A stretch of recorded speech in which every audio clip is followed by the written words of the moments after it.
ಮೇರಾ ಫೈಸಲ್ಲ ಅದು ಕೂಡ ಸಂಜಯ್ ದತ್ ಫಸ್ಟ್. ಅದೇನೆ ನಾನು ಸಂಜು ಭಾಳ ಕ್ಲೋಸ್ ಫ್ರೆಂಡ್ಸು.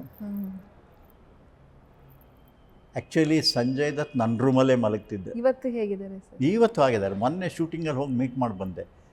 ಸರ್ ಏನಾದರೂ do it, I will come and act ಅಂತ ಹೇಳಿದ್ರು. ನೋಡ್ತೀನಪ್ಪ, ಅದರ ಕತೆ ಬಂದರೆ ಹೇಳ್ತೀನಿ ಅಂತ ನಾನು ಮೊನ್ನೆ ಪ್ರೇಮ್ ಅವರ ಚಿತ್ರಕ್ಕೆ KD ಸಿನಿಮಾಗೆ ಹೋಗಿ ಮಾತಾಡಿಸ್ಕೊಂಡು, ನಾನು ಆದಿತ್ಯನಿಗೆ ತುಂಬ ಫ್ಯಾನು. ಯಾರು ಸಂಜಯ್ ದತ್ ಅಂದರೆ ಅವನಿಗೆ ಪ್ರಾಣ.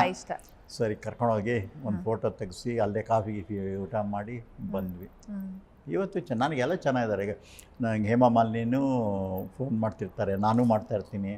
ರೇಖಾ ಅವ್ರಿಗೂ ಅವಾಗವಾಗ ಇಂಟರ್ನ್ಯಾಷನಲ್ ಫಿಲ್ಮ್ ಫೆಸ್ಟಿವಲ್ಗೆ ಈ ಸರಿ ಕರೆಸ್ಬೇಕು ಅಂತ ಪ್ಲ್ಯಾನ್ ಮಾಡಿದ್ದೆ. ಅವ್ರು ಊರ್ಲಿರಲಿಲ್ಲ, ಇಲ್ಲದೆ ಕರೆಸಿರುವೆ. ಅವಾಗ ಈ ಥರ ಕನೆಕ್ಷನ್ ಇದ್ದಾರೆ ಎಲ್ಲರೂ. ಸೂಪರ್. ಯಾರೂ ಮರ್ತಿಲ್ಲ. ಇಲ್ಲ. ಶರಾರ ಮೂವಿ ನೆನ್ಪು ಮಾಡ್ಕೊಳ್ಳಿ ಸರ್. ಶರಾರ ನಾನು ಮೇರಿ ಆವಾಸ್ನು ಹಿಂದಿ ನಾನೇ ಡೈರೆಕ್ಟ್ ಮಾಡಿದೆ. ಅದರಲ್ಲಿ ಪಾಪ ನಮ್ಮ KCN ಚಂದ್ರು ರೈಟ್ಸ್ ಕೊಡುವಾಗಲೇ, ಬಾಬು ಡೈರೆಕ್ಟ್ ಮಾಡಿದ್ರೆ ಮಾತ್ರ ನಾವು ರೈಟ್ಸ್ ಕೊಡ್ತೀವಿ, ಬೇರೆ ಡೈರೆಕ್ಟ್ರಿಗೆ ಕೊಡಲ್ಲ ಅಂತ. ಕೊನೆಗೆ ಜಿತೇಂದ್ರ, ಆಮೇಲಿಂದ ಪದ್ಮಾಲಯ ಆದವರು, ಯಾರು ಈ ಮಹೇಶ್ ಬಾಬು ಅವ್ರ ತಂದೆ ಕೃಷ್ಣ, ನಾನು ಅವರು 3 ಪಿಕ್ಚರ್ ಮಾಡಿದ್ದೀನಿ. ಈ ಮಹೇಶ್ ಬಾಬುನ ಚಿಕ್ಕವನಿದ್ದಾಗಲೇ ನಾನು ಕೇಳಿದ್ದೆ ಅವ್ರಿಗೆ, ಒಂದು ಚಿಲ್ಡ್ರನ್ಸ್ ಫಿಲಮ್ ಮಾಡ್ತೀನಿ ಕೊಡಿ, ಸಿಂಹದ ಮರಿ ಸೈನ್ಯ ಥರದ್ದು ಅಂತ. ಮಾಡೋಣ ಅಂತಿದ್ರು, ಅದೇನೋ ಆಗಲಿಲ್ಲ. ಸೊ ಅವರು ಎಲ್ಲನೂ ಬಾಬುನೇ ಮಾಡಲಿ ಅಂಥೇಳಿ ಮಾಡಿದಾಗ, ನಾನು ಆ ಪ್ರೆಗ್ನೆಂಟ್ ಲೇಡಿನ ಒದೆಯೋ ಸೀನ್ ಇತ್ತಲ್ಲ, ಅದನ್ನು ತೆಗಿಬೇಕಾಗಿತ್ತು. ಅಲ್ಲಿವರೆಗೂ ಹೇಮಾ ಮಾಲಿನಿ ಯಾರಿಗೂ ಹೇಳಿರಲಿಲ್ಲ ಆಕೆ ರಿಯಲಿ ಪ್ರೆಗ್ನೆಂಟ್ ಅಂತ. ಹೌದಾ? ನನಗೆ ಶೂಟಿಂಗಲ್ಲಿ ಕರೆದ್ಬಿಟ್ಟು, come I want to talk to you ಅಂತ ಕ್ಲೋಸ್. ಯಾಕೆಂದ್ರೆ ನಾನು ಪ್ರತಿಯೊಬ್ಬ ಆರ್ಟಿಸ್ಟಿಗೆ ನಾನು ಯಾವಾಗ ಸೆಟ್ಟಿಗೆ ಬಂದರೂ ಅವ್ರು ಒಳ್ಳೆ ಗುಡ್ ಬುಕ್ಸ್ ಎಲ್ಲ ಇಡ್ತಾರೆ ನನ್ನ ಹತ್ರ. ಯಾಕೆಂದರೆ ನನಗೆ ಗೊತ್ತು, ಯಾಕಂದರೆ ಅವ್ರ ವೀಕ್ನೆಸ್ ಏನು, ಅವ್ರ ಪ್ಲಸ್ ಏನು, ಅವ್ರ ಮೈನಸ್ ಏನು. ಆಮೇಲೆ ಕಾನ್ಫ್ರಂಟೇಷನ್ ಹೋಗಬಾರ್ದು ಯಾವಾಗಲೂ. ನಾವು ಆರ್ಟಿಸ್ಟ್ನ ಹ್ಯಾಂಡಲ್ ಮಾಡೋದೇ ಅದೊಂದು ದೊಡ್ಡ ಆರ್ಟ್. ಯಾವ ಥರ ಹ್ಯಾಂಡಲ್ ಮಾಡ್ತೀವಿ ಎಂತೆಂಥ ಆರ್ಟಿಸ್ಟ್ ಇರಲಿ. ನಾನು ದಿಲೀಪ್ ಕುಮಾರ್ ಅಂತವ್ರನ್ನ ಆ್ಯಕ್ಟ್ ಮಾಡಿಸಿದ್ದೀನಿ. ಹಿಂದಿ ರಾಜ್ಕುಮಾರ್ ಅವ್ರ ಬಗ್ಗೆ ಎಷ್ಟೊಂದು ಜೋಕ್ಗಳೆಲ್ಲ ಇದೆ. ಅಂಥವ್ರನ್ನೆಲ್ಲ ಶತ್ರುಘ್ನ ಸಿನ್ಹಾ.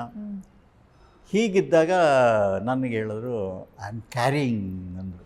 ನನಗೆ ಹಿಂಗಪ್ಪ, ಆ ಸೀನ್ ಹಂಗೆ ತೆಗಿಲೇಬೇಕು, ಏಕೆಂದರೆ ಕನ್ನಡ ತೆಗೆದಿರೋದಕ್ಕಿಂತ ಜಾಸ್ತಿ ಇರಬೇಕು ಹಿಂದಿಗೆ ಅಂತ.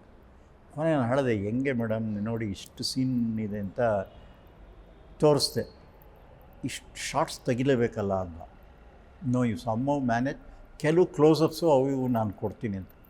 ಕೊನೆಗೆ ನಾನು ಯಾರಿಗೂ ಹೇಳಲಿಲ್ಲ.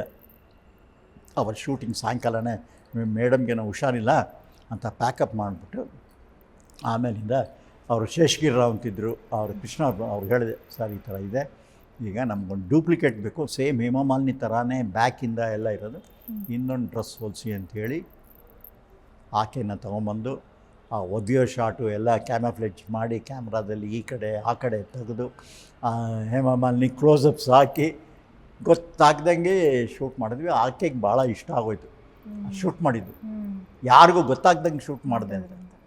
ಕೊನೆಗೆ ಒಂದು ದಿವಸ ನನ್ನ ಕೈನಲ್ಲಿ ನಾನು ಯಾವುದಾದ್ರು ಪುಸ್ತಕ ಓದ್ತಾ ಇರ್ತೀನಿ, ಸೆಕೆಂಡ್ ಲೇಡಿ ಅಂತ ಒಂದು ಇರ್ವಿಂಗ್ ವ್ಯಾಲೆಸ್ ಪುಸ್ತಕ ಓದ್ತಾಯಿದ್ದೆ.